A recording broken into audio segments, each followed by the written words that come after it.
सबके हेलीकॉप्टर को चेक कीजिए। हमारे पास कुछ छुपाने को ही नहीं है, हमें कोई दिक्कत नहीं है। हमारे पास क्या छुपा, साच को आज नहीं, किसी को कितना चेक कर लीजिए। पीएम मोदी इस देश को विभाजन करने की कोई भी चीज बाकी नहीं छोड़ेंगे। उनके पास एक काम नहीं है अपना दिखाने का जिसके नाम पर वोट मांग सके, ना भविष्य की नीति है। और इसीलिए उनके खोखले दावे और जुमलों से देश जो है वो हाथ जोड़ के कह रहा है, हो गया प्रभु, अब निकलिए यहाँ से। प्रधानमंत्री काहे मुंह उठा के बेकार की इधर उधर की बातें करते हैं अनर्गल, मुद्दों की बात करिए ना। मनोज तिवारी के घटिया गानों से और मनोज तिवारी की गंदी राजनीति से वहाँ की जनता उकता चुकी है। हेलीकॉप्टर को चेक किया गया, हमें कोई दिक्कत नहीं, सबके हेलीकॉप्टर को चेक कीजिए।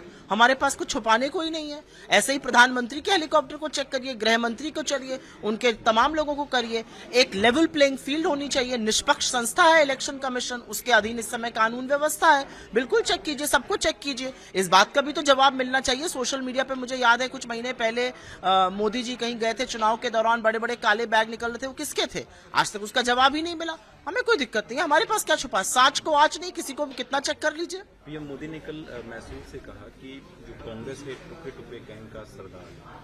पीएम मोदी इस देश को विभाजन करने की कोई भी चीज बाकी नहीं छोड़ेंगे।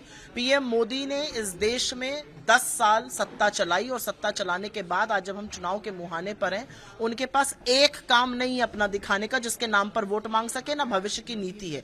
और इसीलिए उनके खोखले दावे और जुमलों से देश जो है वो हाथ जोड़ के कह रहा है, हो गया प्रभु, अब निकलिए यहाँ से। मुझे पहले अपनी बात खत्म करने दीजिए। प्रधानमंत्री मोदी किसको टुकड़े टुकड़े गैंग बुलाते हैं? आपके लोग कह रहे हैं संविधान को खत्म करना है, इसलिए वो 400 सीट मांग रहे हैं। आप उन लोगों को पहले कान पकड़ के अपनी पार्टी से बाहर कीजिए। असलियत ये है कि इन्हीं की सरकार से सदन में सवाल पूछा गया था और इनकी सरकार ने लिखित में जवाब दिया है, गृह मंत्री अमित शाह ने, कि ऐसा कोई गैंग नहीं है। तो प्रधानमंत्री काहे मुंह उठा के बेकार की इधर उधर की बातें करते हैं अनर्गल, मुद्दों की बात करिए ना। मुद्दों की बात जहां इनसे करने पे और लग लेते हैं भागने। मनोज तिवारी के एक साथी लद्दाख से भाजपा के सांसद हैं। उनकी पत्नी का इंटरव्यू एक बड़े प्रतिष्ठित न्यूज चैनल ने, उनके न्यूज एडिटर ने किया था। उनकी पत्नी जेएनयू की पूर्व छात्रा रह चुकी है, बीजेपी सांसद की पत्नी। उन्होंने अपने सांसद पति की प्रेजेंस में कहा कि ऐसा कोई बयान कन्हैया कुमार ने कभी नहीं दिया था। दिक्कत की बात क्या है, मनोज तिवारी के हाथ पांव गए हैं फूल। मनोज तिवारी को पता है कि एक ऐसा व्यक्ति आया है चुनाव लड़ने जो मोदी जी को से सवाल पूछता है, उनसे डरता नहीं है, उनकी बखिया उधेड़ कर रख देता है।